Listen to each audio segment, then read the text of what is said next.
नमस्ते दोस्तों, आप सभी लोगों का स्वागत है टीआरबी में। और आज मैं आप लोगों के लिए लेकर आई हूँ एक नया टॉपिक, जिसमें कि मैं बात करने वाली हूँ एंजल नंबर 7 के बारे में। और जैसा कि आप लोगों को पता है, जो लोग मेरे इस चैनल के सब्सक्राइबर्स हैं, जो फ्रिक्वेंटली मेरे वीडियोस देखते हैं, तो जब भी आप कोई नंबर रिपीटेटिवली देखते हैं, तो उसके पीछे कुछ ना कुछ कारण ज़रूर होता है। और ये जो नंबर है, अगर आपको डेली दिख रहे हैं, और कई लोग होते हैं जिनको 2-3 महीने से दिख रहे होते हैं, तो इसका कुछ बहुत बड़ा महत्व होता है। और ये आप कहाँ-कहाँ देखते हैं, जैसे कि अगर आप कहीं चल रहे हैं, किसी गली में जा रहे हैं, तो गली का नंबर आपको दिख सकता है, किसी का घर का नंबर दिख सकता है, किसी को फ़ोन कर रहे हैं, फ़ोन नंबर में वो नंबर दिख सकता है आपको, ओके। फिर अगर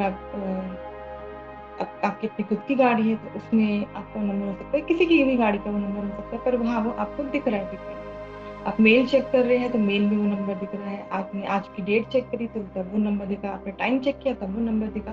तो कई सारे मतलब उदाहरण हैं इसके। तो मेरा ये कहना है कि जब आप उसको फ्रीक्वेंटली और रिपीटेडली देखते हैं, तो इसका बहुत बड़ा महत्व ये है कि जो नंबर 7 है, वो बहुत ही पावरफुल नंबर है और बहुत ही ज़्यादा स्पिरिचुअल नंबर भी है, ओके? ये दर्शाता है आपके इनर नॉलेज को, अपने आपके इनर विज़डम को। यहाँ पे ये बताया जा रहा है कि आप आत्म जागरूकता से गुजर रहे हैं। काफ़ी लोग अपने अंदर देख रहे होंगे कि आप आत्म जागरूक हो रहे होंगे। और यहाँ पे ये भी बोला जा रहा है कि किसी और की बातों में आने की ज़रूरत नहीं है, किसी और की ओपिनियन लेने की ज़रूरत नहीं है। आपका दिल, आपका मन, आपका इंट्यूशन क्या कहता है, आपका अंतर्ज्ञान क्या कहता है, उस तरीके से आपको काम करने की ज़रूरत है। आप धीरे-धीरे ये भी देख रहे होंगे कि आप रहस्यवाद की तरफ बढ़ते जा रहे हैं, यानी कि मिस्टिसिज़्म की तरफ आप बढ़ते जा रहे हैं। आप महसूस कर रहे होंगे कि बहुत ही ज़्यादा इंस्पायर, बहुत ही ज़्यादा मोटिवेटेड। और आप देखेंगे कि जो भी आप अपने चाह रहे हैं अपने ज़िंदगी में पाना, वो सब आपको धीरे-धीरे मिलते जा रहा है। तो ओवरऑल अगर मैं बोलूँ, तो आप अपने हायर सेल्फ से आप जुड़ रहे हैं। धीरे-धीरे आप खुद ये देखेंगे कि आपने कई सारे अपने स्पिरिचुअल गिफ्ट्स को भी एक्सप्लोर किया। वो स्पिरिचुअल जो गिफ्ट्स हैं, वो हो सकता है आपकी साइकिक एबिलिटीज़, आपकी इंट्यूटिव एबिलिटीज़, ओके?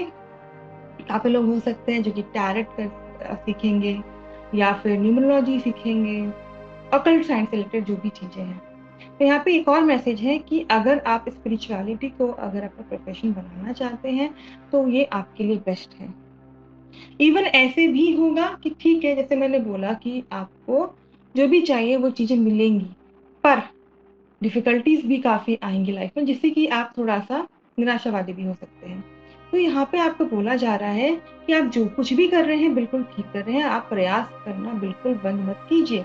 बिकॉज़ जब भी कुछ स्ट्रगल्स आते हैं लाइफ़ में, तो वो चाहते हैं कि आप स्पिरिचुअली मैच्योर हों और आगे प्रोग्रेस करते रहें और ग्रोथ की तरफ बढ़ें। यहाँ पे एक और बात है कि अभी जो है आप एक मैग्नेट की तरफ हैं। अगर आप नेगेटिविटीज़ को आप अट्रैक्ट करेंगे, तो नेगेटिविटीज़ अट्रैक्ट होगा। अगर पॉज़िटिविटीज़ को अट्रैक्ट करेंगे, तो पॉज़िटिविटीज़ आपकी लाइफ़ में अट्रैक्ट होंगी। ठीक है? तो इसीलिए बोला जा रहा है, अच्छा सोचिए, अच्छा कीजिए। और एज़ वेल एज़ ये भी बोला जा रहा है कि ठीक है, आप आध्यात्मिकता की तरफ बढ़ रहे हैं, पर प्रैक्टिकल होना भी बहुत ज़्यादा ज़रूरी है। ठीक है? किसी और की बात में आने की ज़रूरत नहीं है। यहाँ पे ये भी बोला जा रहा है कि जो देवीय शक्तियाँ हैं, वो आपके आस-पास हैं, जो कि आपको हर एक कदम पे सपोर्ट कर रही हैं और आपको आगे बढ़ने में मदद कर रही हैं। और जो कुछ भी आपके लाइफ़ में हर्डल्स, स्ट्रगल्स आ रही हैं, आप वो सब कुछ पार कर जाओगे। बस आप अपना मेहनत करते रहो, उस राह पे चलते रहो, स्पिरिचुअलिटी के साथ आप जुड़े रहो।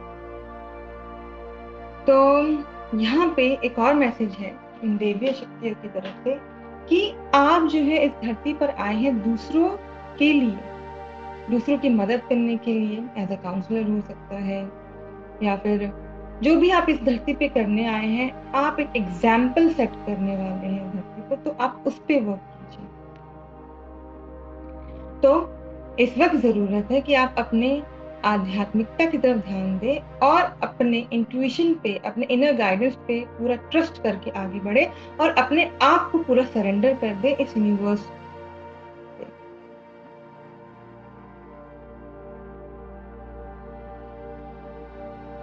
नंबर 7 जो है यह भी रिप्रेजेंट करता है कि ये मिलाप है यूनिवर्स का, ब्रह्मांड का, भगवान के साथ। ठीक है। और जब भी आप ये नंबर 7 देखते हैं तो अगर आप मैनिफेस्टेशन करेंगे, मैनिफेस्टेशन प्रोसेस अगर आप करते हैं तो आप खुद देखेंगे कि आपकी मैनिफेस्टेशन तो जल्दी पूरी हो रही है। और अगेन जैसा मैंने बताया था कि अभी आप मैग्नेट की तरह हैं और आपके अंदर वैसा पावर है, वैसी शक्ति है कि अगर आप अच्छी शक्तियों को अपनी तरफ खींचते हैं तो अच्छी शक्ति आएंगी, या बुरी शक्तियों को अपनी तरफ खींचते हैं तो वो बुरी शक्तियां भी आपको सकती हैं। तो इसीलिए बोला जा रहा है आप सकारात्मक रहें। यहाँ पे एक और बात मैं आप लोगों को बताना चाहती हूँ कि आध्यात्मिकता में भी अगर आपको आगे बढ़ना है या फिर आप कुछ भी, वैसे आध्यात्मिकता जो है आपके लिए बहुत ज़्यादा ज़रूरी है, उससे जुड़े रहना ज़रूरी है। और उससे रिलेटेड जो हॉबी है या कुछ भी न्यू स्किल्स अगर आप सीखना चाहते हैं तो आप सीख सकते हैं। बट अगर आपको लगता है कि नहीं, आपका और भी कुछ मन है, कुछ और हॉबीज है, कुछ और न्यू स्किल्स पे आप काम करना चाहते हैं, आप कीजिए। आप गलत डिसीजन नहीं ले रहे हैं, आप सही लेंगे। ओके, बस ये है कि आप अपने दिल की बात सुनिए। तो आप खुद देखेंगे कि जब भी आप ये नंबर 7 रिपीटेडली देख रहे हैं तो आप अपने टैलेंट्स पे काम कर रहे हैं, अपने स्किल्स पे काम कर रहे हैं और आगे बढ़ रहे हैं। इवन नंबर 7 जो होता है वो ट्विन फ्लेम का भी नंबर होता है। ट्विन फ्लेम को यहाँ पे मैं 3-4 तरीके से यहाँ पे डिफाइन करने वाली हूँ। जैसे कि हम लोग कहते हैं ना हिंदी में, दो लौ एक साथ। ओके, तो ट्विन फ्लेम का यहाँ पे है कि अगर आपका कोई ट्विन फ्लेम है तो वो आपके पास आ रहा है। ठीक है।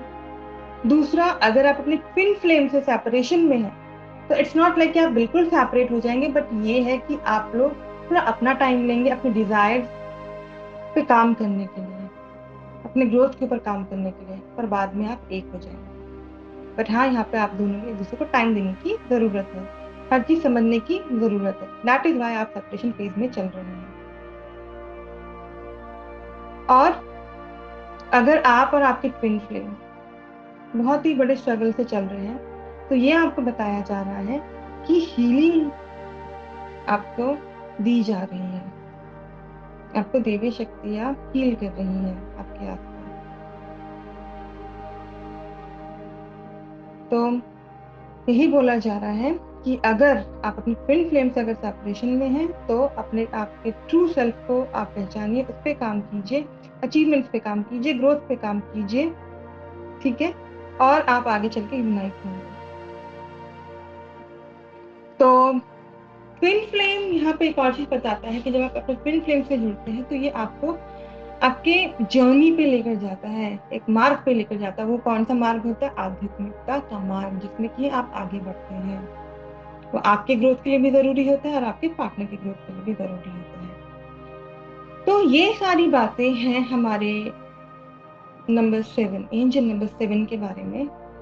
एंड आई होप कि आप लोगों को काफी ज्यादा क्लैरिटी मिला होगा। अगर मिला है तो जरूर लाइक शेयर कीजिए और कमेंट करना बिल्कुल ना भूलिएगा। मैं मिलूंगी आपसे अपने नेक्स्ट वीडियो में। अभी के लिए मैं कहूंगी नमस्ते, बाय एंड टेक केयर।